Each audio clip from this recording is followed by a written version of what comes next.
Okay, boys. So bear with me because this is really like the first example of this. I've just kind of like pieced something together really quickly, but um, I can certainly make it a lot better. But I think you guys are going to see. I hope that kind of what I'm envisioning should be fairly easy to implement and shouldn't cause too many headaches. And I hope you guys see the value in it. So before we get started, need to be really clear here that it's certainly not my intention to like push anything out unless we have basically, everybody on board with this. So if it means that this isn't something that we're doing until next year, then I'm perfectly fine with that. But it's something that I really want us to seriously consider. So essentially what we would have is just this document that you would all have access to, and the link to it is included in the description below. So go ahead, feel free to play around with it, test it out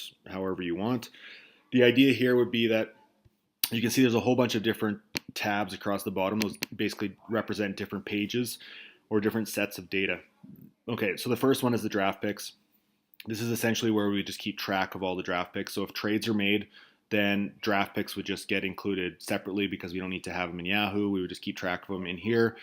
And the order would be the same that we've always done, right? Like last four are in the lottery.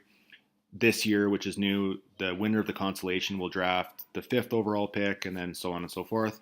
But there's a really cool feature here that we can just add comments in. So you can see Greg Manis has got, in this example, 2 picks in next year's second round, just as an example.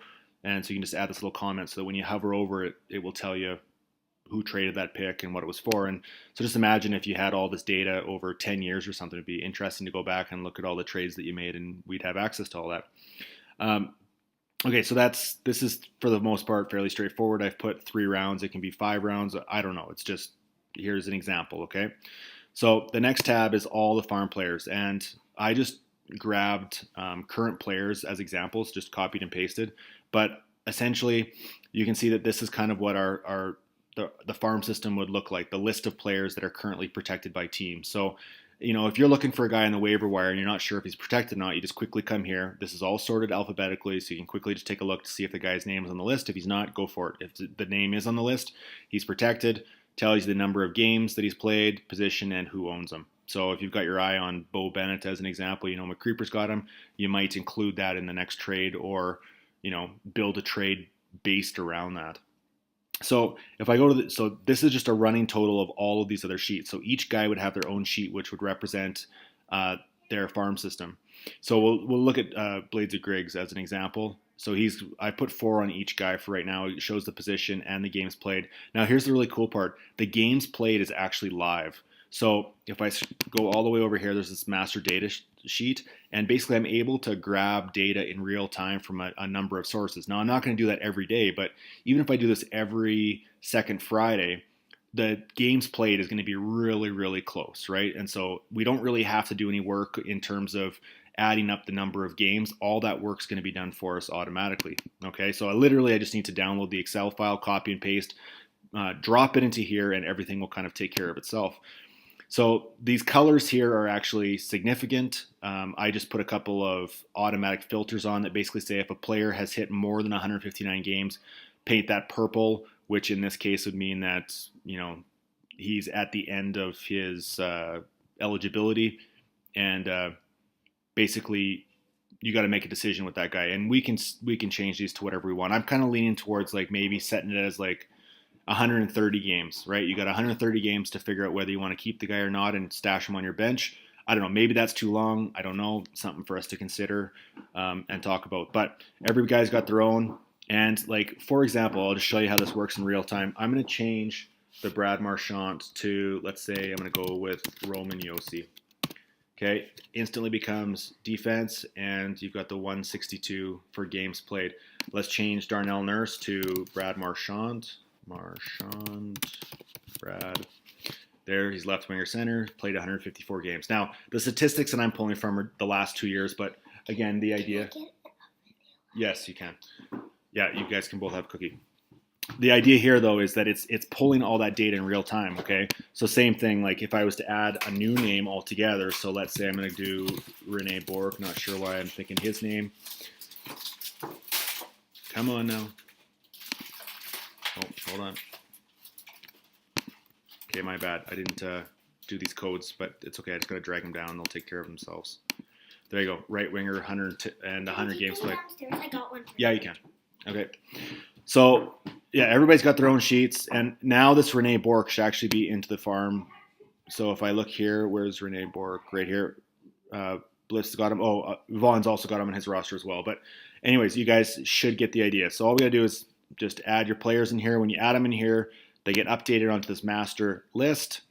And everything is always going to be basically up to date, at the very least, like 2 weeks out. But again, for the farm system, like, it makes sense to me that the only way that it's going to work is the only guys that can be in your farm system would be guys that you draft or guys that you trade for that have also been in somebody else's farm system. So you can't take a guy that's on the waiver wire and just drop him into your farm system, okay? They've got to be guys like basically 18 and 19-year-old guys that were drafted in the entry draft, have been sitting around in farm systems. And then once a guy gets taken off a farm system and put onto a regular roster, he can't go back. So let's use Taylor Hall here as an example, which, whatever. Just imagine that this says Pull-RV, okay, as an example. So Blades could have Pull-RV sitting on his roster, sitting on his farm team for up to, let's say, 130 games. But if he ever takes him off and puts him into his lineup, whether he plays or not, but basically literally like picks him up inside of Yahoo, he can't ever come back into the farm system. That's for Blades' team or any other team, okay? So that part of it I kind of like, because it's a lot easier for us to manage rather than guys that are going up and down between the waiver wire and back. So the farm system would literally be that. It's the farm system. They're guys that we're not going to put onto our NHL rosters yet, and you've got a predetermined number of games to make that decision. You can just like totally sit on them for the full 130 games. You might have Connor McDavid, and you might sit him on your farm team for 130 games just to like store him there because your team's already stacked and you don't, whatever. That's a really bad example because you'd never sit him. But the point is that you've got those decisions to make, and I think that the draft picks actually become a little bit more valuable now because if you're getting like a top 5 pick and you get to store that guy until he actually becomes a player that can help your team, that's pretty significant. So I hope that's it. I think I've showed off basically everything. We've got all the draft picks here.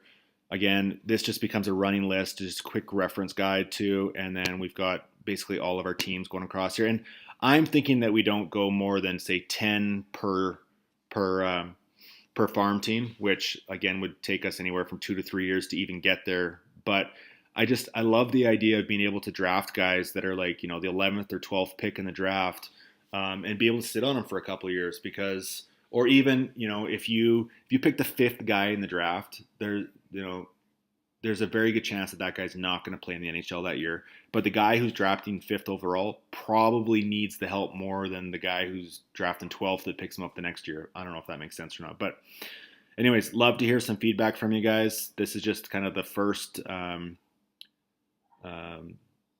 version of this, I guess. So, I can improve it a million different ways. But I hope that this like alleviates any concerns about it being difficult for us to manage this, because it's literally like there'll be a link on the site that goes directly to this, and all you got to do is just check when you're doing waiver pickups whether or not the guy's on there. You'll know pretty soon, and then you're able to make trades and stuff based on those draft picks as well as guys in your farm team. So love to hear some feedback. Talk to you later.